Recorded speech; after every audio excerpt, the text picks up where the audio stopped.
Baiklah Bapak Ibu, Assalamualaikum warahmatullahi wabarakatuh. Waalaikumsalam warahmatullahi wabarakatuh. Selamat siang Bapak Ibu semua. Siang. Tapi pun. Ya pun.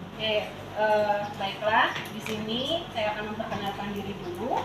Saya adalah Vina Liawati, kemudian di sini ada rekan saya Ibu Hestiloning Ratna Pratiwi. Kami ini adalah calon guru penggerak angkatan 9. Nah, pada kesempatan hari ini kami akan membagikan diseminasi atau menyebarkan pemahaman tentang budaya positif di sekolah. Nah, jadi pada intinya budaya positif adalah perwujudan dari nilai-nilai atau keyakinan universal yang diterapkan di sekolah. Nah, ini salah satunya dari nilai-nilai kebijakan ini yang sudah ada di sekolah adalah profil pelajar Pancasila. Seperti yang sudah kita ketahui bahwa profil pelajar Pancasila itu ada berapa Bapak Ibu? Ada berapa profil pelajar Pancasila? Ada 6. Ya, jadi seperti yang sudah kita ketahui bahwa profil pelajar Pancasila itu ada 6. Dan itu insya Allah sudah mulai kita terapkan ke anak-anak kita ya Bapak Ibu ya. Kemudian nanti di sini ada konsep-konsep inti budaya positif yang akan kami sampaikan secara bergantian, yaitu diantaranya yang pertama adalah perubahan paradigma belajar, kemudian disiplin positif, motivasi perilaku manusia, kemudian kebutuhan dasar, posisi kontrol, keyakinan kelas, dan segitiga restitusi. Nah, untuk perubahan paradigma ini akan disampaikan oleh Ibu Hestiloning. Silakan Ibu Hestiloning. Ya, baik Bapak Ibu, tentang perubahan paradigma, budaya positif itu diawali dengan perubahan paradigma tentang teori kontrol, di mana kita sebagai guru merasa berkewajiban mengontrol perilaku siswa agar memiliki karakter sesuai dengan yang diharapkan. Yang tadi seperti karakter profil pelajar Pancasila yang ada 6. Ya,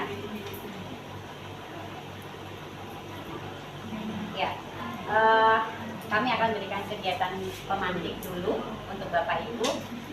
Jadi kami akan berikan seperti ini. Anda dan teman Anda, jadi Bapak Ibu semua nanti akan melakukan kegiatan ini. Cobalah buka, gitu ya. Keadaan pertama adalah jika Anda A, tugas Anda adalah mengepalkan salah satu tangan. Kemudian Bapak Ibu bayangkan gitu ya, bahwa Bapak Ibu menyimpan sesuatu di kepalan tangan itu tadi yang sangat berharga. Kemudian Bapak Ibu harus menjaga apa yang ada di dalam kepalan tangan itu tadi. Kemudian karena ini tadi sangat berharga, begitu pentingnya, kemudian tugas rekan di sebelah nanti mencoba untuk membuka. Yang teman di sebelahnya itu nanti membuka kepalan tangan Anda tadi. Kemudian nanti teman tadi membujuk, ya, bolehlah merayu gitu. Ini saya buka ya, saya pengen ya, atau seperti apa, sampai Anda itu yang nanti Anda yang akan menentukan mau dibuka atau tidak. Seperti itu. Silakan Bapak Ibu kepalkan tangan, kemudian bekerja sama dengan rekan di sebelah. Ya, boleh. Oke, sudah. Kalau sudah, bayangkan di tangan kita itu ada barang yang sangat berharga, yang sangat penting, ya. Kemudian temannya Bapak Ibu mau buka, gitu. Sudah dibayangkan? Sudah. Baik, kalau sudah, sekarang, oke. Sekarang saya tanya. Oke, Ibu Cynthia. Iya, saya. Ya, Ibu Cynthia, ketika teman tadi merayu, apa yang Ibu Cynthia lakukan? Akan menjaga tangan saya. Tidak dibuka, begitu Tidak. ya? Baik, tidak dibuka. Kenapa tidak dibuka? Karena saya merasa yang ada di tangan saya itu hak saya dan orang lain tidak boleh menghidupnya. Dan saya akan menjaga sekuat mungkin, sebisa mungkin untuk saya jaga. Baik, terima kasih Bu Cynthia. Berikutnya ke Bu Era. Ya. Gimana Bu Era? Kalau saya akan saya buka. Akan dibuka. Oke. Kenapa dibuka? Karena saya berpikirnya mungkin seseorang di luar sana butuh bantuan saya dengan apa yang saya kepala tadi, membutuhkan bantuan, dan dia mungkin dalam keadaan yang rusak dan lain-lain. Seperti itu. Baik. Jadi ada dua jawaban, dibuka dan tetap ditutup. Oke. Kita coba ke Bu Iin. Iya. Coba. Kalau Bu Iin memutuskan dibuka atau tetap ditutup ya? Buka. Dibuka. Kenapa dibuka? Oke, konsep berbagi. Baik, konsep berbagi. Bu Eni. Kalau Bu Eni dibuka apa ditutup ya? Saya punya pemikiran yang mungkin berbeda sama teman-teman. Jadi salah satunya mungkin kalau itu sesuatu yang memang itu satu yang perlu saya pertahankan, maka saya akan pertahankan. Tapi dilihat apa yang saya lakukan. Kalau yang saya lakukan ini dan itu misalnya ada teman yang memerlukan atau lebih membutuhkan daripada saya, mungkin mungkin bahasa saya bukan mungkin ya, akan insya Allah akan saya bagi.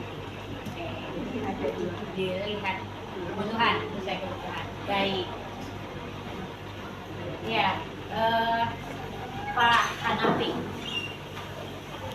Kalau saya mau saya tanya dulu, dia mau minta ini tujuannya mau apa? Kalau dia mau minta kemudian membutuhkan barang yang ada di kepala saya ini, saya akan memberikan, meminjamkan. Tetapi kalau dia tujuannya untuk yang kurang bermanfaat, ya saya pertahankan.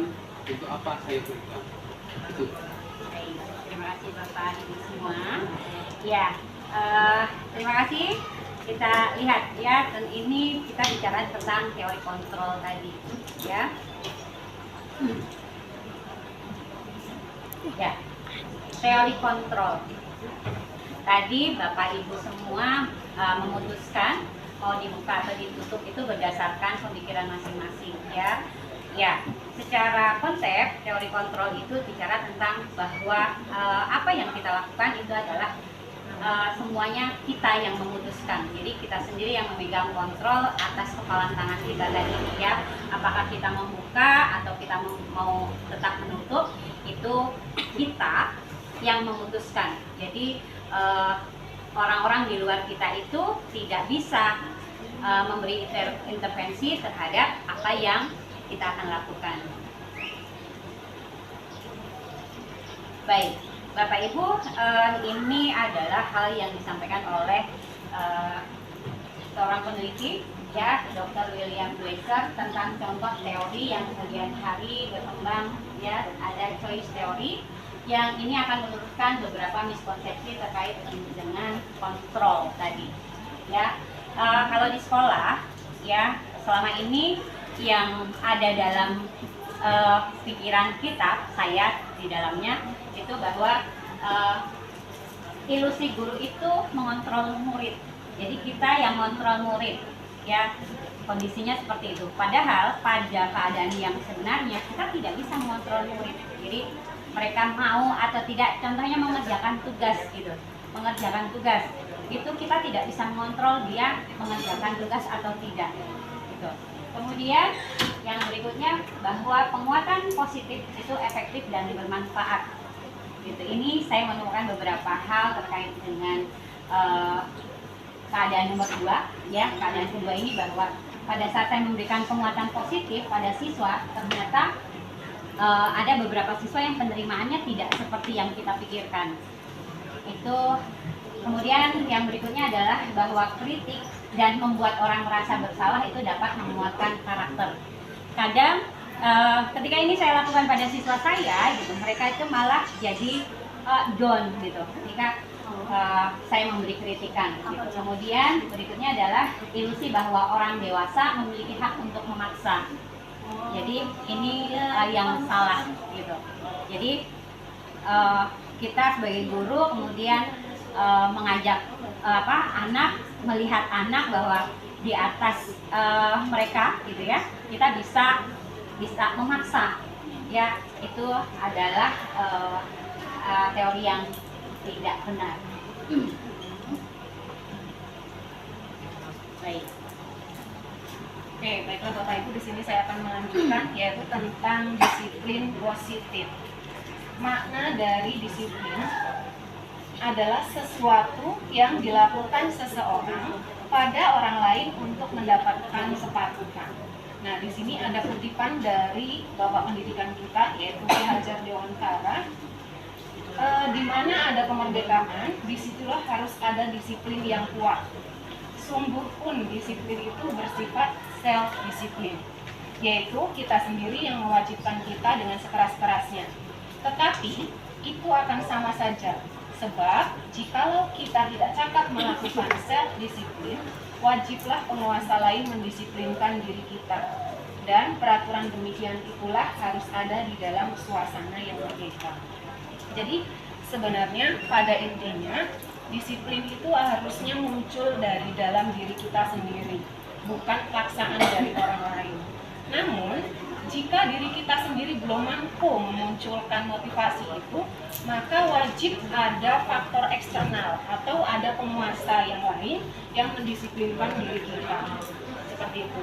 Jadi memang di awal harus ada paksaan terlebih dahulu, sehingga nanti lama-kelamaan akan muncul motivasi dari dalam diri kita sendiri. Ya. Melanjutkan ya Bapak Ibu terkait dengan tadi sudah disampaikan oleh Bu Mina tentang motivasi. Jadi ini ada beberapa hal yang mempengaruhi motivasi perilaku manusia. Yang pertama yaitu untuk menghindari hukuman atau ketidaknyamanan. Ini seringkali saya temui di kelas gitu ya. Jadi saya melihat ketika siswa mengumpulkan tugas itu biasanya gitu ya, hal yang membuat mereka mengumpulkan tugas itu karena mereka tahu kalau tidak mengumpulkan tugas itu ada hukuman di sana. Gitu. Kemudian yang kedua, motivasi berikutnya adalah untuk mendapatkan imbalan atau penghargaan dari orang lain. Beberapa siswa terdeteksi oleh saya mengerjakan tugas itu karena ingin dilihat, oh anak ini rajin, gitu. Itu di beberapa kesempatan.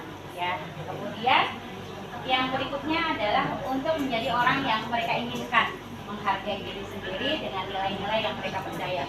Ini saya juga dapati siswa yang begitu. Kalau ditanya kenapa mengumpulkan tugas, karena dengan mengerjakan tugas kan saya latihan, jadi saya bisa dengan soal-soal yang Ibu berikan.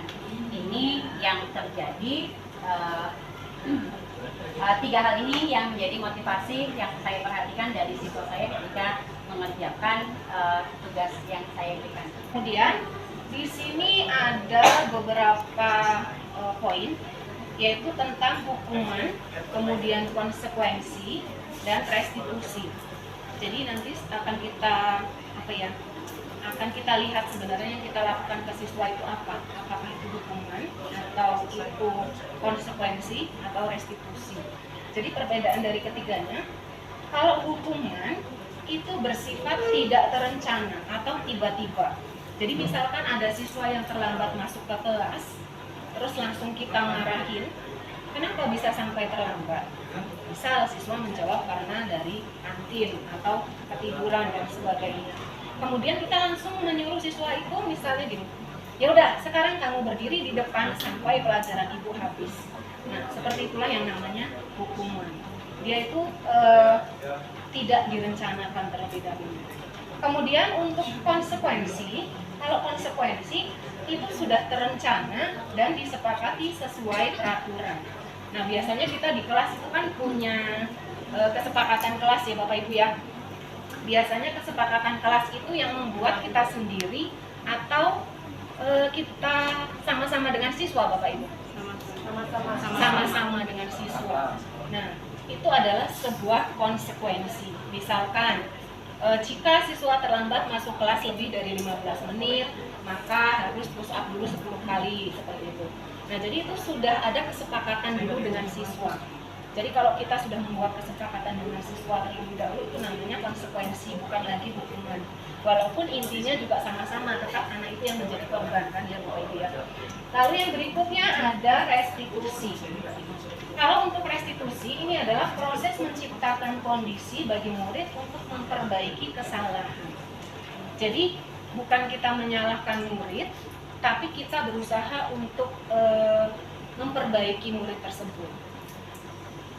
Nah, kembali lagi ke hukuman tadi, murid tidak tahu apa yang terjadi. Jadi, kalau di hukuman itu, murid itu tidak pernah kita libatkan dalam membuat peraturan. Jadi siswa itu nggak tahu kalau misalkan dia itu terlambat nanti bakal disuruh apa, itu nggak tahu kalau hukuman itu seperti itu. Tapi kalau konsekuensi kan tadi sudah ada kesepakatan ya Bapak Ibu ya. Kemudian murid tetap dibuat tidak nyaman. Nah itu tadi, walaupun sudah dibuat kesepakatan, tapi intinya murid itu tetap jadi korban atau merasa tidak nyaman. Lalu untuk hukuman itu bersifat satu arah. Jadi hanya guru itu yang membuat tanpa melibatkan siswanya. Jadi siswa tahu-tahu diberikan hukuman saja.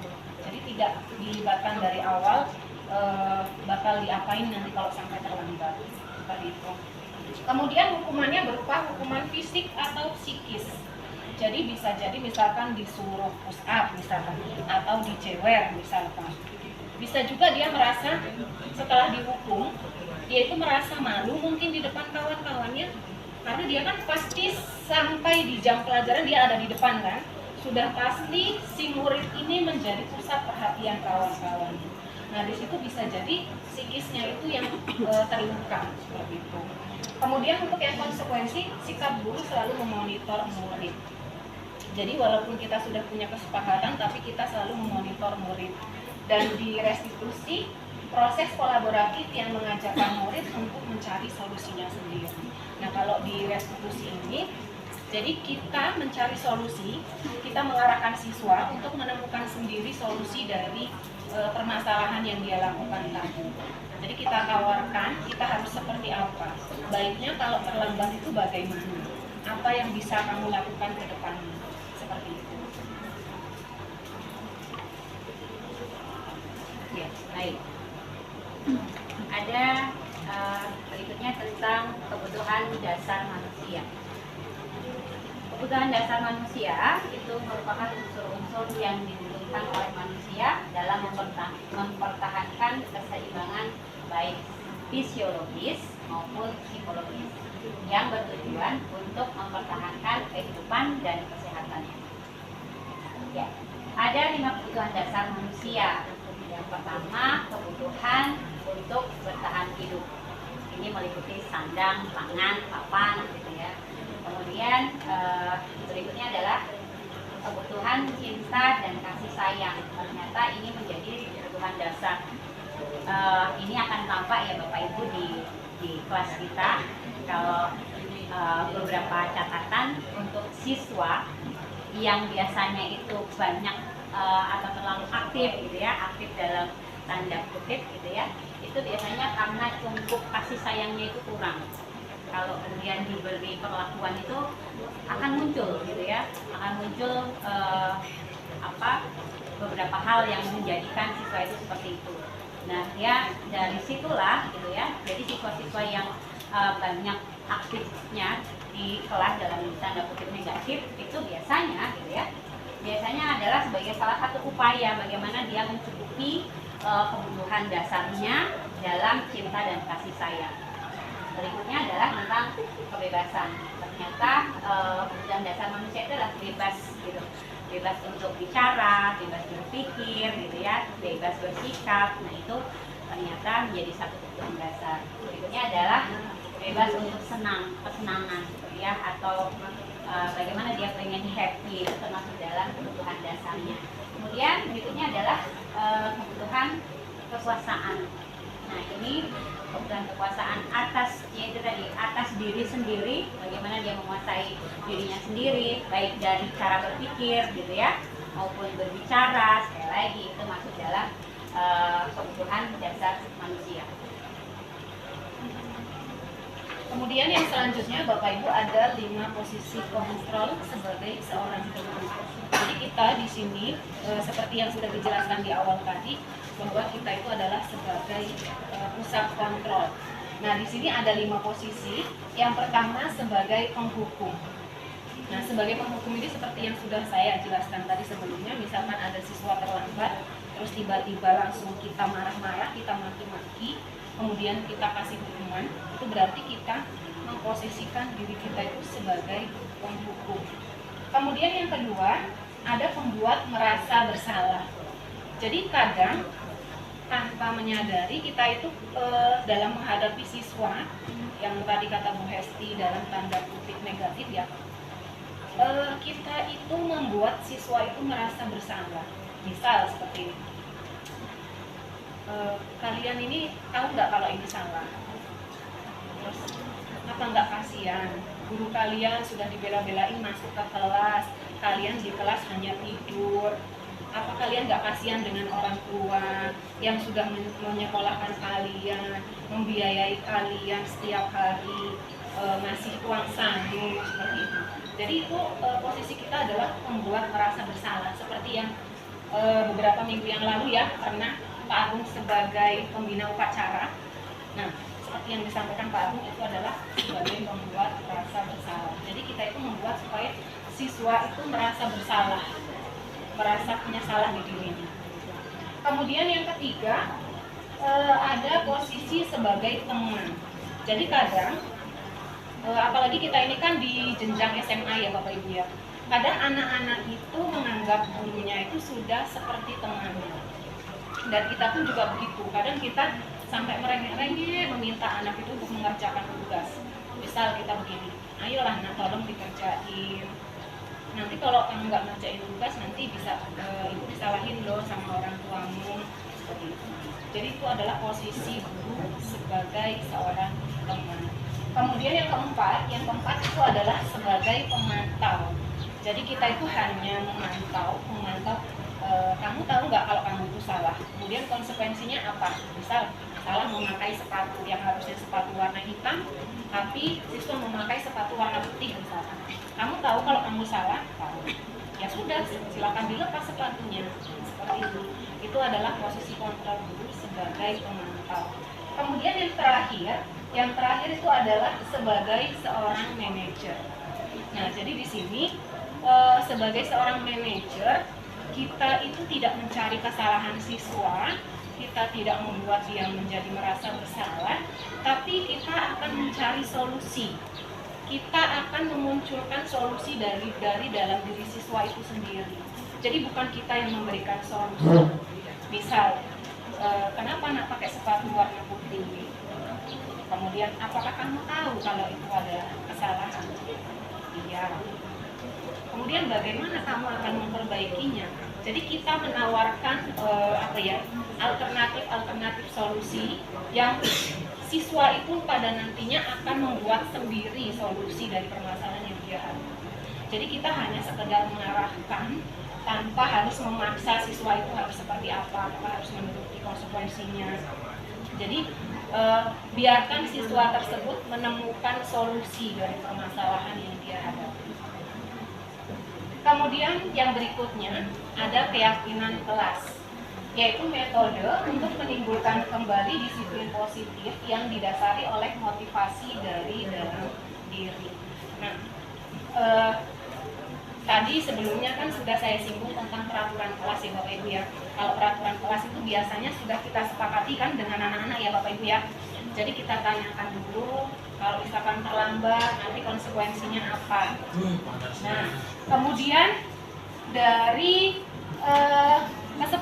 kesepakatan itu tadi pada nantinya akan kita buat menjadi sebuah keyakinan. Nah, di sini ada pembentukan keyakinan kelas, yaitu bersifat abstrak. Jadi hanya berupa nilai-nilai kebajikan. Kemudian yang berikutnya berupa pernyataan universal. Jadi dia untuk secara keseluruhan yang ada di kelas itu. Kemudian dibuat dalam pernyataan positif. Jadi keyakinan kelas ini tidak boleh berupa kalimat negatif. Misalkan, Siswa dilarang makan di kelas, tidak boleh menggunakan kalimat seperti itu. Kalau dibuat seperti itu berarti masih peraturan, bukan keyakinan. Jadi dari peraturan-peraturan itu tadi nanti kita rubah menggunakan kalimat positif yang kemudian nanti akan diyakini bersama-sama oleh seluruh warga yang ada di kelas itu ataupun di sekolah itu sehingga menjadi keyakinan kelas. Kemudian dibuat singkat agar mudah diingat. Jadi jangan terlalu banyak Bapak Ibu untuk membuat keyakinan kelas, soalnya nanti siswa malah lupa. Kalau lupa akhirnya malah dilanggar sendiri. Kemudian yang selanjutnya dibuat sesuai kondisi kelas dan sekolah sehingga mudah diterapkan. Jadi disesuaikan dengan keadaan sekolah kita dan keadaan kelas kita. Jangan terlalu muluk-muluk harus membuat keyakinan kelas yang bagus-bagus atau yang tinggi-tinggi yang pada akhirnya nanti malah menyusahkan kita sendiri untuk menerapkannya. Kemudian yang terakhir, semua warga sekolah dilibatkan dalam pembuatan keyakinan kelas.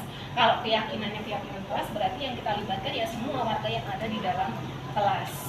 Kemudian kalau untuk membuat keyakinan sekolah berarti semua warga sekolah harus kita libatkan. Nah ini ada salah satu contoh yaitu foto tentang pembuatan keyakinan kelas. Jadi pada awalnya kita buat dulu peraturan-peraturan kelasnya.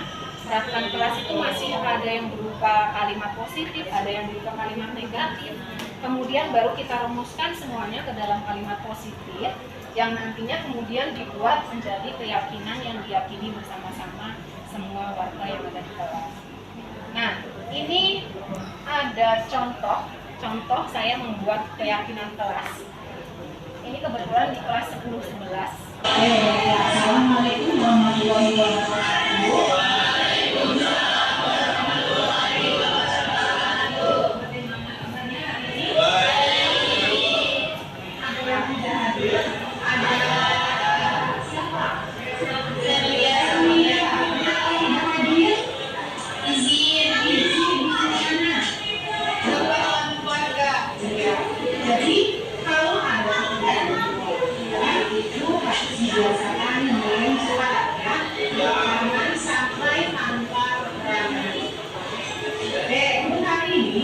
Kita akan bersama-sama membuat keyakinan kelas.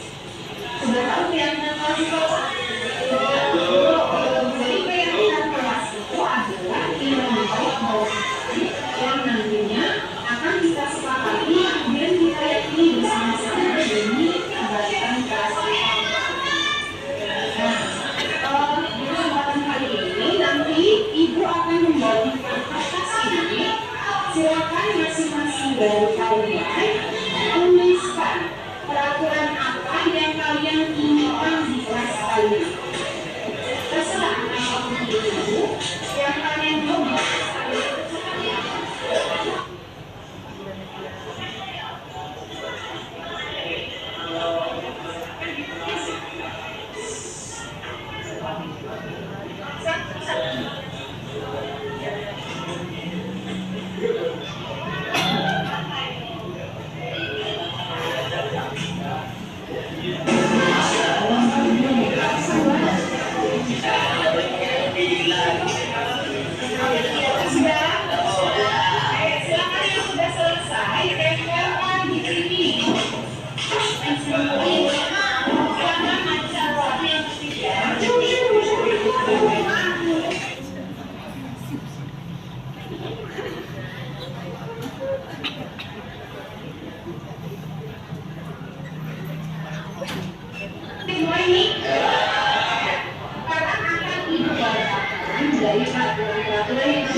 Kemudian dari peraturan-peraturan ini kan masih ada yang menggunakan kalimat negatif.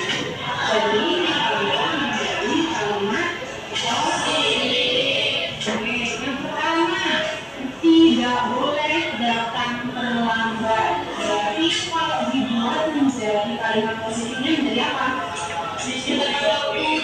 Hadir tepat waktu. Kemudian boleh pacaran di kelas. Berarti kalau kita coba menjadi kalimat positif menjadi apa?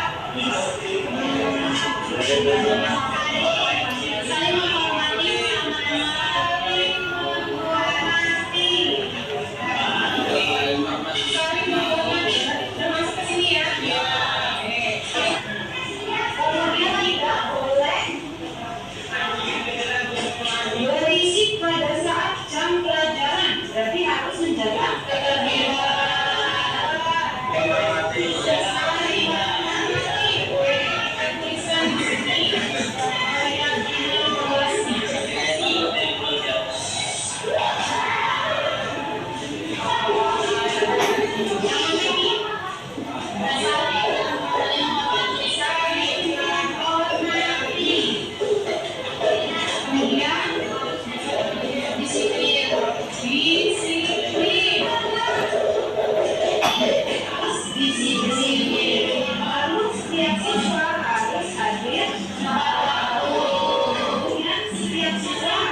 yang sudah saya buat bersama siswa atau bersama murid-murid.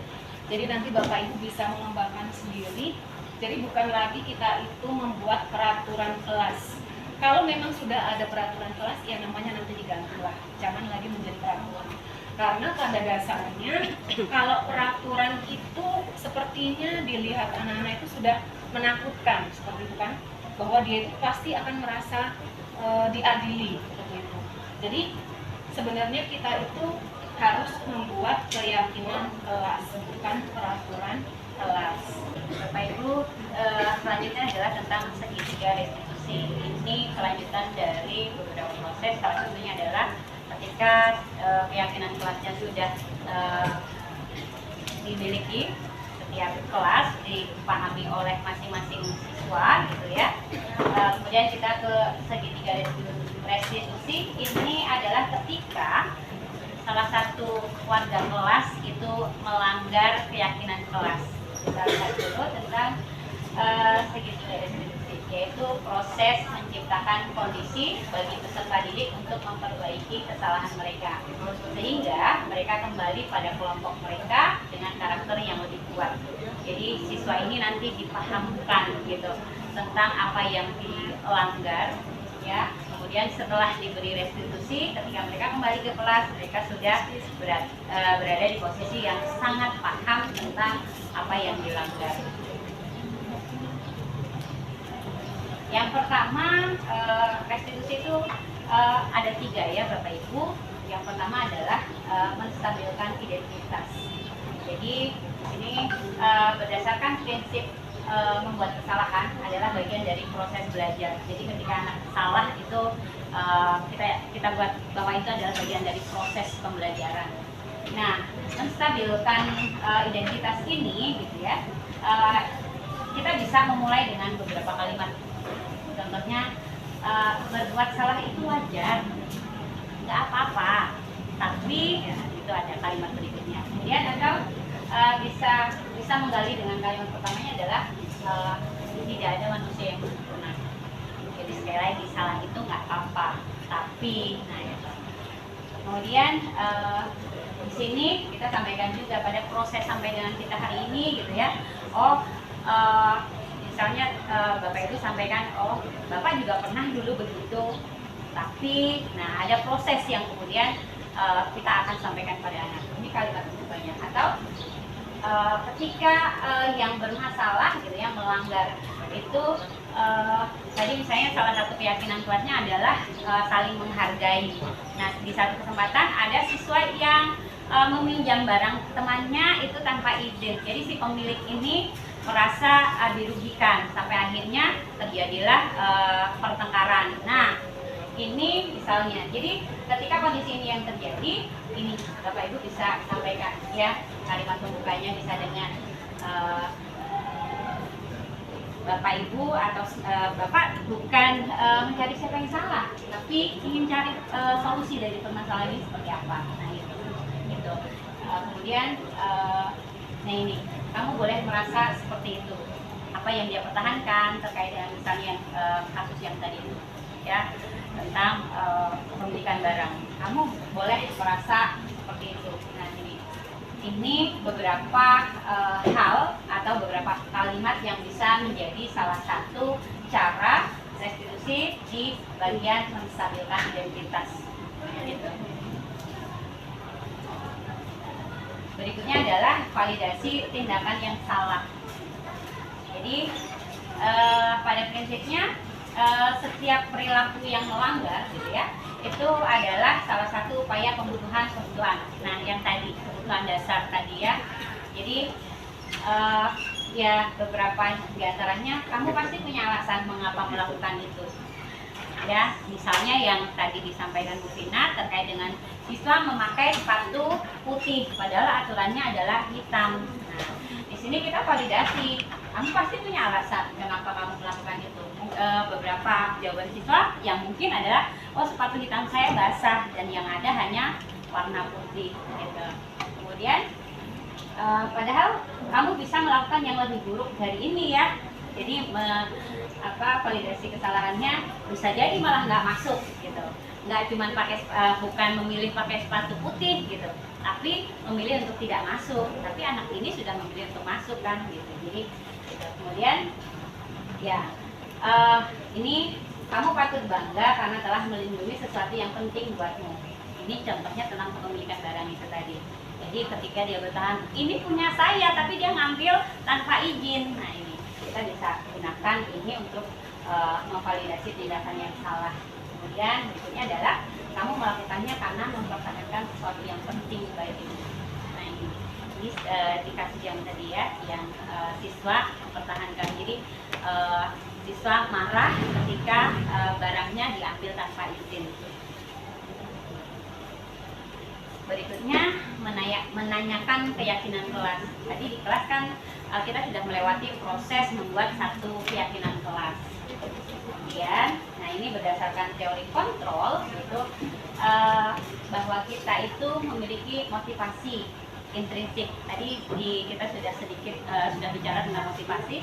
Motivasi itu ada dua Bapak Ibu, motivasi intrinsik dan motivasi ekstrinsik. Kalau motivasi ekstrinsik itu motivasi karena pihak luar gitu. Sedangkan motivasi intrinsik adalah motivasi yang lahir dari kemauan diri sendiri, dari dalam diri. Nah, beberapa hal terkait dengan proses restitusi menanyakan keyakinan,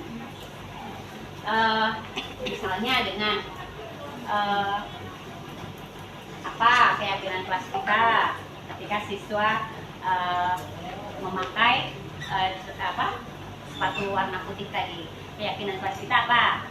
Gitu. Misalnya keyakinan kelas kita adalah disiplin terkait dengan aturan sekolahnya gitu. Jadi itu bisa jadi. Kemudian nilai-nilai apa yang telah kita sepakati bersama. Jadi ini siswa diminta untuk mengingat apa keyakinan kelas yang kita sudah sepakati bersama di dalam kelas gitu. Ya misalnya tadi bertanggung jawab, disiplin gitu, menghargai orang lain, itu beberapa. Kemudian ini siswa ditanya, seperti apa sih gambaran kelas yang ideal menurut kamu gitu. Ini adalah salah satu upaya menanyakan keyakinan kelasnya. Kemudian kamu ingin jadi orang seperti apa? Ini juga nanti mengarahnya ke keyakinan kelas sampai pada akhirnya nanti siswa itu paham gitu apa yang dia lakukan, kemudian apa yang pelanggaran yang dia lakukan, kemudian solusi untuk ke depan. Seperti itu Bapak Ibu.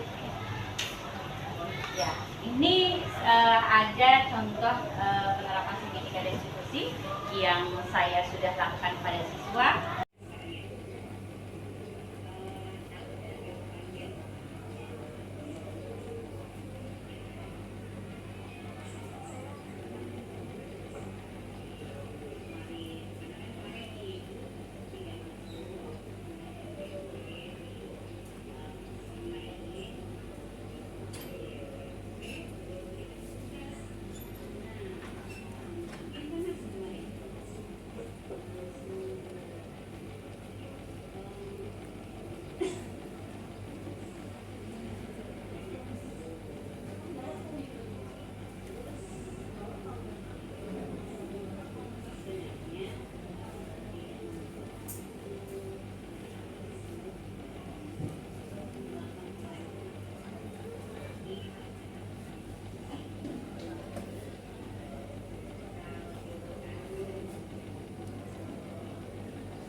Assalamualaikum warahmatullahi wabarakatuh. nama saya Intan Ramadhani, kelas 11 IPA 1. Saya ingin memberitahu apa yang saya rasakan ketika ditanyai oleh Ibu Hesti tentang kesalahan saya karena saya tidak mengikuti. Saya merasa bersalah karena saya telah melanggar keyakinan kelas, yakni bertanggung jawab. Saya merasa bersalah karena sebagai seorang siswa seharusnya bertanggung jawab atas tugas yang diberikan oleh guru. Maka dari itu, saya bertanggung jawab atas perbuatan saya yang telah melanggar keyakinan kelas dengan cara meminta maaf kepada Ibu Hesti dan berjanji akan mengerjakan tugasnya. Itu adalah hal yang membuat saya merasa dibantu dan menghapus kesalahan saya dan saya langgar. Jadi untuk kalian Di sini nanti saya bersama Bu Hesti akan membantu kawan-kawan untuk melaksanakan diskusi terkait kasus yang ada di dalam pembelajaran di dalam kelas. Nanti di kasus ini akan saya lakukan. Kemudian nanti silakan didiskusikan Bapak Ibu tentang kelompoknya. Boleh dibuat kelompok yang terdiri dari 3 atau 4 orang, silakan. Kemudian nanti silakan dianalisis kasus-kasus ini. Kemudian di belakang sudah kami sertakan pertanyaan-pertanyaan. Nah, nanti akan kami minta salah satu perwakilan dari kelompok Bapak Ibu untuk menyampaikan hasil dari analisis yang telah Bapak Ibu lakukan bersama kelompoknya. Oke, baiklah Bapak Ibu, silakan akan saya bergerak.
Memaparkan hasil analisis dari kelompok yang sudah diskusi tadi. Dari kelompok 1, Ibu Desi Karolin, silakan Bu. Berdiri Bu, mohon berdiri. Harus dibaca kasusnya? Usah? Nggak usah, sepertinya hanya dijelaskan tadi kejadiannya seperti apa. Oke, ini kasus 2, kasus punya kelompok kami. Itu ada seorang anak yang telat datang ke sekolah, telat tapi juga tidak memakai sepatu warna hitam yang seperti peraturan sekolah berikan. Terus ada seorang guru juga yang sama sekali yang menghukum, tidak mau mendengar apa yang siswanya katakan. Jadi dalam kasusnya, sikap posisi apakah yang diambil oleh Pak Lukman dan jelaskan apa indikatornya. Menurut kami setelah kami membaca kasusnya, itu Pak Lukman adalah seorang penghukum, terus membuat merasa bersalah, terus sebagai pemantau. Karena satu, Pak Lukman ini seorang yang tidak mau mendengarkan siswanya. Yang kedua, dia juga menekan mental siswa untuk seperti merasa bersalah, terus juga ya Yang ketiga sebagai pemantau. Pemantau berarti melihat ya, siswa yang salah memakai seragam. Pokoknya Pak Lukman di sini adalah menurut saya seorang yang tidak mau mendengarkan apapun alasan siswanya. Mengenai siswa antar siswa yaitu berkelahi, pertengkaran adu mulut, dan di sini poin utamanya adalah Ibu Suti sebagai kepala sekolah yaitu memberikan kontrol yaitu berupa sebagai manajer yaitu memberikan solusi ya, memberikan pilihan untuk bagaimana mengatasi masalah yang sudah terjadi yaitu pertengkaran antara Anto dan Dino. Dan lalu nilai-nilai keyakinan yang dilanggar yaitu tentang saling menghormati. Dan dari sini bisa kita ambil kesimpulan bahwa ternyata seorang pemimpin ya, tidak hanya pemimpin, guru pun memiliki dampak yang luas bagi permasalahan setiap siswanya.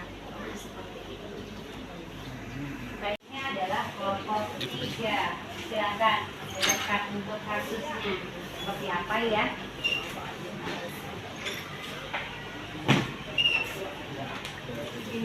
Baik, kami dari kelompok 3.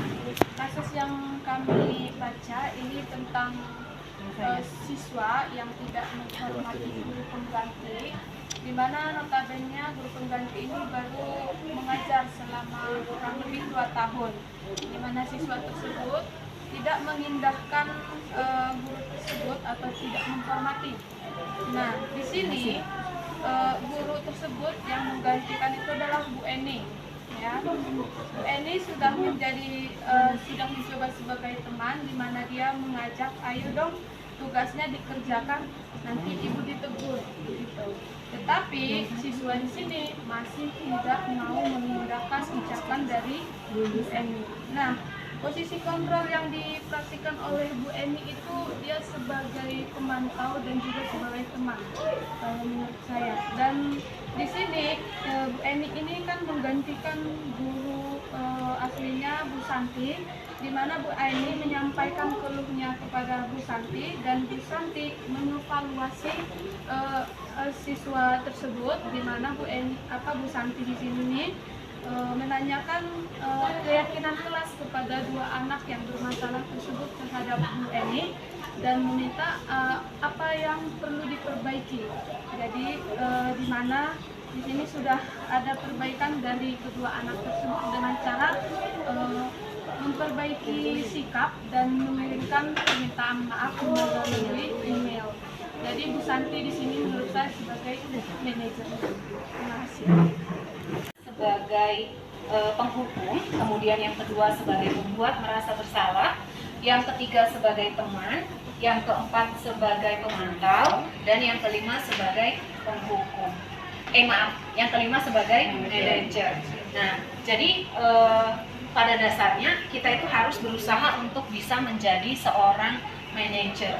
Ya kalaupun memang kita belum mampu sesempurna secara ideal, ya kita seenggaknya bertahap Bapak Ibu. Jadi kita berusaha untuk menuju menjadi seorang manajer seperti itu.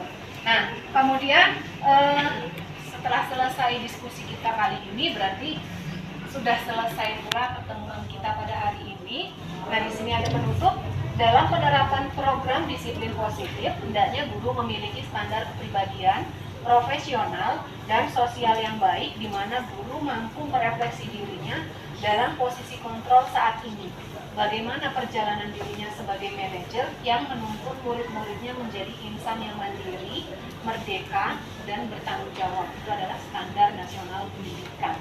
Nah, sebelum saya akhiri sesi diseminasi ini, saya mohon beberapa Bapak Ibu guru menyampaikan perasaannya setelah mengikuti kegiatan ini. Bu Gebi, silakan. Terima kasih atas kesempatannya. Pesan-pesan yang bisa saya sampaikan saat ini luar biasa sekali ya. Ilmu terutama saya sebagai guru baru di SMA Negeri 1 Jember ini, banyak ilmu yang saya dapatkan dari rekan-rekan calon guru penggerak, di mana sebagai tuntunan saya menjadi guru lebih baik. Pesan-pesan saya terima kasih. Terima kasih kepada Ibu Devi.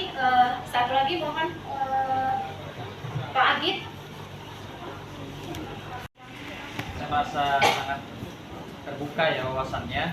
Di kalau sebelumnya itu relatif dalam dan bagaimana cara menyikapi dalam sebuah permasalahan di kelas. Di dalam siang hari ini alhamdulillah jadi makin banyak lagi hal-hal yang ternyata belum pernah saya coba ya. Mungkin nanti kedepannya bisa dicoba untuk meningkatkan prestasi dan pembelajaran di kelas. Ini sih pesan-pesan saya. Terima kasih. Assalamualaikum warahmatullahi wabarakatuh. Menyebarkan pemahaman terkait dengan budaya positif. Kami dari calon guru penggerak Angkatan 9, saya Hesti Uning dan Bu Kina, mengucapkan banyak terima kasih untuk partisipasi rekan semua. Semoga ke depan kita dimudahkan untuk menjadi seorang guru yang menuntun dan tercapai apa yang menjadi cita-cita kita, menjadikan siswa kita bertumbuh menjadi pribadi yang tangguh secara utuh, berkarakter sesuai dengan profil pelajar Pancasila. Dan kami akhiri, wassalamualaikum warahmatullahi wabarakatuh. Waalaikumsalam warahmatullahi wabarakatuh.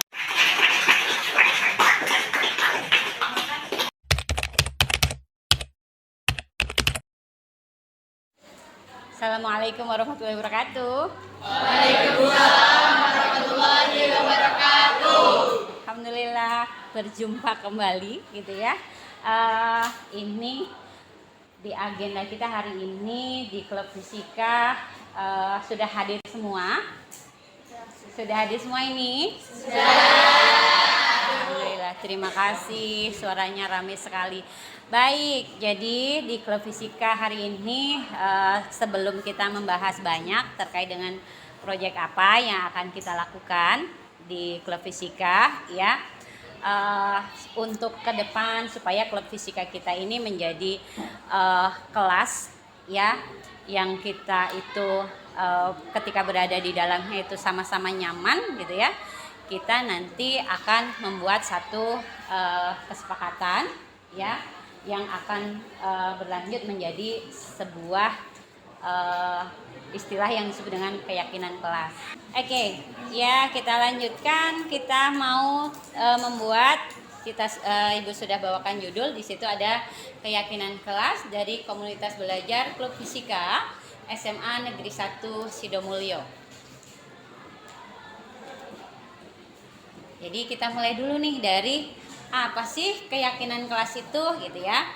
Nah, keyakinan kelas itu berupa pernyataan-pernyataan nilai kebajikan universal ya.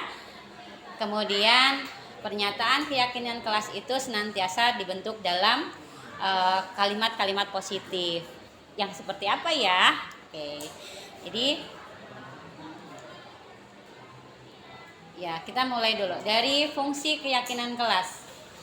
Jadi keyakinan kelas ini nanti kita buat sebagai pengendalian diri agar siswa juga belajar untuk bersikap positif di sekolah maupun di rumah. Jadi kita mulai dulu belajar dari sekolah tentang keyakinan kelas itu gitu. Nah, keyakinan kelas tadi adalah nilai kebajikan. Ini nanti kita akan mulai dari kita masing-masing di kelas itu kita butuhnya apa sih gitu. Ya, saya butuhnya di kelas itu pengen kelas misalnya nih kelas yang aman, ya, kemudian kelas yang terhadap kepemilikan barang itu saling menghargai gitu ya, gitu. Jadi nanti, ya. Nah, ini kalau kemudian bertanya kenapa sih keyakinan kelas itu harus disepakati bersama gitu ya. Sekali lagi berada di kelas itu adalah karena kita nanti akan banyak berkegiatan bersama, jadi kita harus sama-sama nyaman gitu ya. Nah, kenapa keyakinan kelas harus disepakati bersama? Ya, karena agar semua murid dapat melaksanakan dengan bahagia. Jadi ketika kita bersama di kegiatan ini nanti semua siswa itu nyaman gitu ya.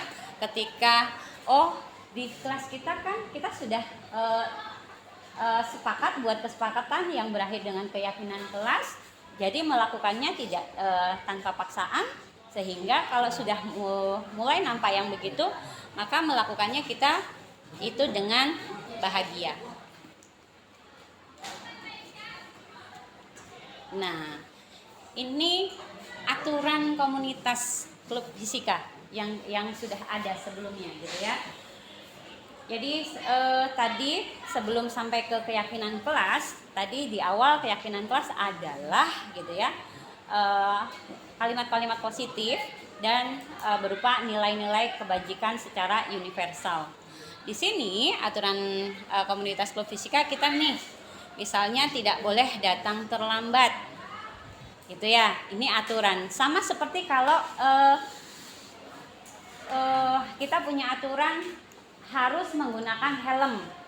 Kenapa sih? Jadi harus menggunakan helm itu karena kita punya keyakinan menggunakan helm itu, kalau menggunakan helm itu untuk apa gitu? Untuk keselamatan. Jadi keselamatan berkendara adalah satu keyakinan yang tumbuh dalam diri kita, ini namanya keyakinan. Nah, aturannya itu tidak boleh tidak menggunakan helm pada saat berkendara atau harus menggunakan helm pada saat berkendara. Ini ya, ini namanya aturan. Kalau di kelas di komunitas kita tidak boleh datang terlambat. Jadi hari ini sudah datang tepat waktu nih. Kenapa tidak boleh? Kenapa kita harus datang tepat waktu? Supaya kita nyaman mengikuti program yang ada nanti kan gitu. Kemudian dilarang membuang sampah sembarangan. Tidak boleh melalaikan tugas baik tim atau individu. Karena kita nanti kan kerjanya bersama tim juga bersama dengan individu. Tidak boleh membuli. Nanti kalau kita sudah punya proyek ya, kemudian kita akan presentasi, tidak boleh itu alatnya begini, fisika terapannya begitu misalnya, atau kepada personalnya itu juga tidak diperbolehkan. Kemudian tidak boleh berkata-kata buruk, tahu ya? Oke. Kemudian tidak boleh bersikap negatif gitu. Jadi ini aturan. Nah, ini hal yang diketahui komunitas. Ini baru misal. Jadi sebelum kebutuhan kalian itu apa sih gitu. Kalian butuh kelas yang seperti apa sih? Ini beberapa permisalan. Butuh tidak ya kelas yang bisa aman untuk belajar. Jadi setiap anggota klub fisika itu perlu belajar. Jadi ruangan ini nanti adalah ruang yang kita gunakan untuk belajar gitu. Kemudian di setiap anggota itu ya, anggota di kelas klub fisika itu perlu senang, perlu bahagia. Perlu tidak ya? Gitu. Nah, setiap anggota kelas perlu melakukan tugas. Jadi nanti kalau sudah ada proyek, ada pembagian job bersama dengan tim, ini di termodinamika mau buat apa nih proyeknya, kan gitu ya. Nah, setiap tim misalnya ada 4 orang, setiap 4 orang itu punya job masing-masing misalnya. Seperti itu ya. Nah, itu perlu melakukan tugas. Kemudian setiap anggota kelas itu perlu saling menghargai. Perlu tidak ya? Perlu. Itu penting banget ya. Baik, kemudian setiap anggota kelas perlu merasa aman. Perlu tidak ini? Perlu. Baik, kemudian setiap selalu bersikap positif. Selalu bersikap positif. Perlu nggak ini? Perlu. Kemudian senantiasa menjadi diri yang terbaik. Perlu nggak ini? Oke, kalau kita menyadari bahwa diri kita itu punya potensi, maka kita harus melakukan hal yang terbaik sesuai dengan kecenderungan potensi yang ada dalam diri kita. Baik, kemudian ini setiap anggota kelas itu percaya dan menghormati orang lain serta barang miliknya. Jadi nanti kalau naruh apa-apa gitu di kelas kita, pada saat kita sedang punya proyek, kelas kita itu si pemilik barang tidak akan pernah kehilangan barangnya. gitu. Perlu nggak rasa itu? Kondisi seperti itu. Oke. Baik, ini adalah hal yang diketahui. Kemudian, nah, ini adalah penugasan untuk sampai di keyakinan kelas. Kalian tuliskan keyakinan kelas dalam kertas yang nanti saya akan bagikan. Ditulis di sini, dari kalian itu butuh kelas yang bagaimana gitu ya.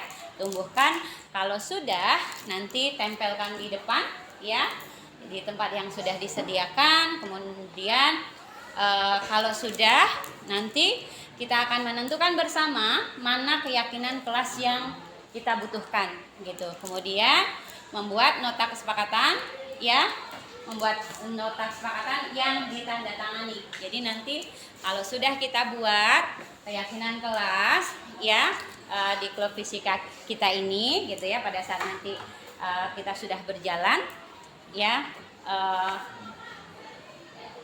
ini nanti di sini ada nama, nomor siswa, nama siswa dan harus ditandatangani, dan ini akan kita jalani sebagai kesepakatan terhadap keyakinan kelas kita.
Terima kasih untuk hari ini. Assalamualaikum warahmatullahi wabarakatuh.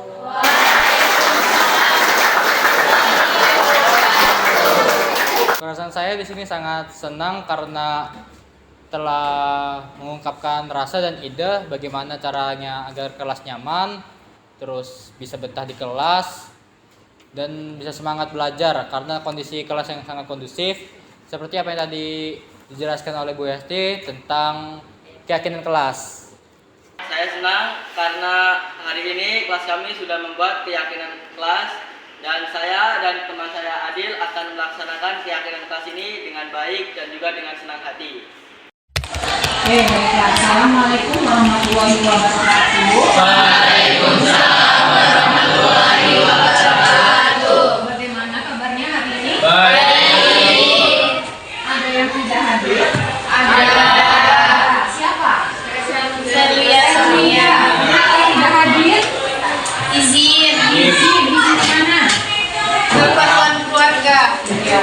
Jadi kalau ada keperluan keluarga itu harus biasakan mengirim surat ya. Jangan sampai tanpa keterangan. Untuk hari ini kita akan bersama-sama membuat keyakinan kelas. Sudah tahu keyakinan kelas itu apa? Belum. Jadi keyakinan kelas itu adalah nilai-nilai kebajikan yang nantinya akan kita sepakati, kemudian kita yakini bersama-sama demi kebaikan kelas kita. Nah, di kesempatan kali ini nanti Ibu akan membagikan kertas ini. Silakan masing-masing dari kalian tuliskan peraturan apa yang kalian inginkan di kelas kalian. Terserah apapun itu yang kalian mau di kelas kalian itu seperti apa.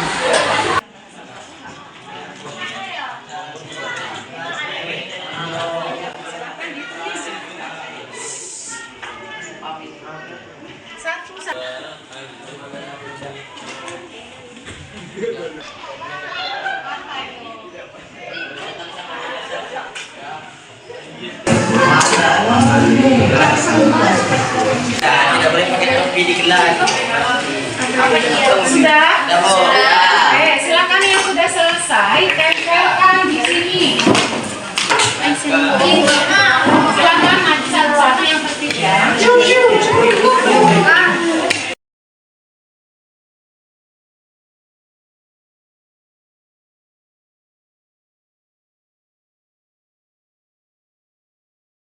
Semua ini? Sekarang akan Ibu bacakan dari peraturan-peraturan yang sudah kalian tulis. Kemudian dari peraturan-peraturan ini kan masih ada yang menggunakan kalimat negatif. Jadi kita ubah menjadi kalimat positif. Oke, yang pertama, tidak boleh datang terlambat. Berarti kalau dibuat menjadi kalimat positifnya menjadi apa? Tepat waktu. Hadir tepat waktu. Oke. Kemudian boleh pacaran di kelas. Berarti ini kalau kita ubah menjadi kalimat positif menjadi apa? Saling menghormati sesama teman. Saling menghormati berarti sudah masuk ke sini ya? Iya. Oke. Kemudian tidak boleh berisik pada saat jam pelajaran. Berarti harus menjaga ketertiban. Menghormati. Saling menghormati. Oke. Tuliskan di sini keyakinan kelasnya. Sekiranya ikut dari Pulau Jawa. Yang mana ini? Saling